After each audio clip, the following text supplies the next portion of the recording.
YouTube पर मशहूर होने वाले इंसानों की कामयाबी की कई मुतासिर किन कहानियां हैं। उन्हीं में से एक कहानी है अरफान जोनेजो की, जो पाकिस्तान के मारूफ व्लॉगर्स में से एक हैं।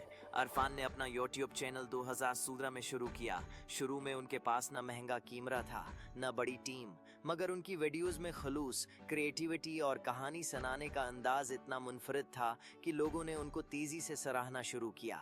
उनके व्लॉग्स में पाकिस्तान की खूबसूरती, रोजमर्रा के तजर्बात और एक नौजवान की जिंदगी की झलकियां शामिल होती थीं। अरफान ने साबित किया कि अगर आपके पास जज्बा और मुसलसल मेहनत हो तो आप बगैर किसी बड़े वसाइल के भी कामयाब हो सकते हैं। आज उनके लाखों फॉलोअर्स हैं और वो दुनिया भर में सफर करके वीडियोस बनाते हैं। कामयाब यूट्यूब चैनल्स में पाकिस्तान से डकी भाई आमना, P4 पकाओ और बेकार फिल्म्स जैसे नाम नुमायां हैं, जबकि भारत में कैरी मिनाती, आशीष चांचलानी, बीबी की वाइन्स और टेक्निकल गुरुजी जैसे चैनल्स ने यूट्यूब पर बेपनाह शहरत हासिल की। ये सब चैनल्स इस बात की मिसाल हैं कि यूट्यूब पर मेहनत, तसलसल और खालिस मवाद के जरिए कोई भी अपनी पहचान बना सकता है।